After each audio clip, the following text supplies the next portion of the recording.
I'm always interested in technology and ways that artists can manipulate and use technology to create works that subvert the machine.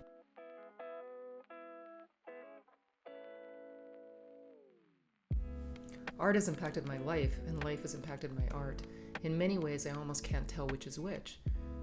Art, and in particular for me, photography, has always been a pretext to know the world, to know life, to know myself. It has been a way of investigating what's happening in my mind and the sensations of my body in relationship to my environment.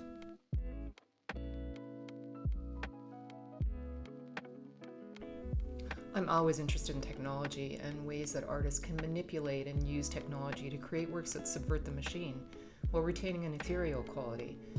I think I'm primarily influenced by cinema. I am seduced by the moving image, but will often pause a film to admire a particular moment of the composition of a still. I watch a lot of films, and some of my favorite artists are filmmakers or work with moving images. Even when I'm working on a still image, I'm thinking about the narrative, what has just happened, what will happen next. The next image often comes from me weaving the story while I'm making the previous image.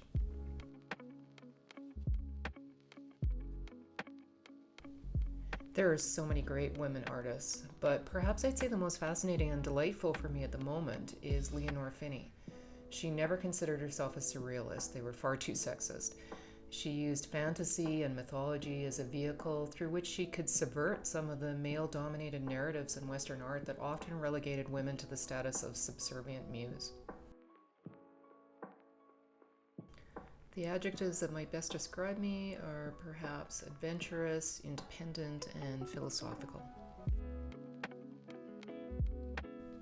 There's so many irritating gender stereotypes, but I suppose if I had to choose one, it would be that women are expected to be inherently nurturing.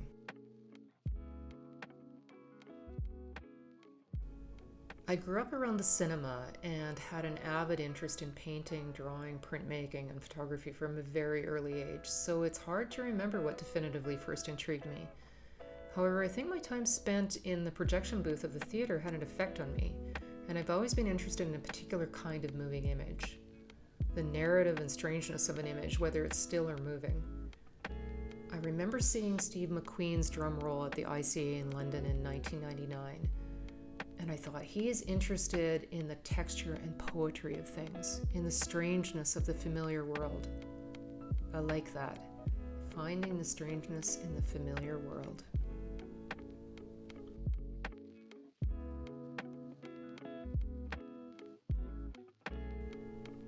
Situations is a new series of work that I began in the spring of 2020.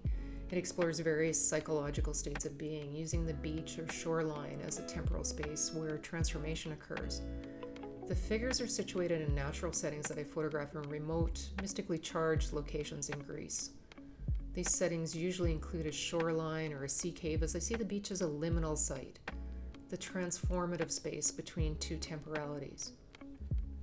I focus my camera primarily on my own body and the bodies of others who often end up looking a lot like me, and I situate them in locations that abound with psychological and often physical tension, with subjects frequently caught in the middle of ambiguous scenarios or in seemingly emotional states.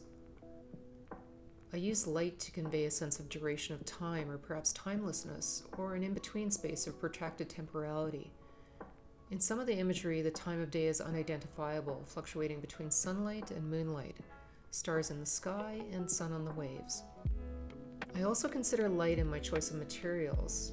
I often print on metallic paper or brushed aluminum in order to capture light on the surface of the work, and lately I've started working with LED light boxes and LCD screens.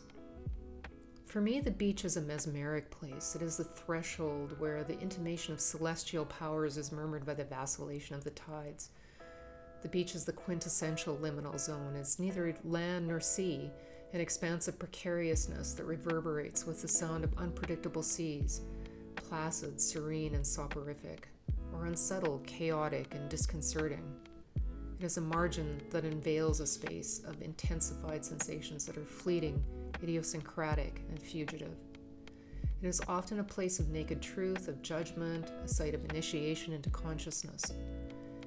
In this series of work, the verge of transition from the sanctuary of land to the vastness of the imposing sea provides a threshold for self-awareness, allowing for an exploration of aloneness, vulnerability, isolation, and remoteness, at the same time as a realization of the body's power and resilience.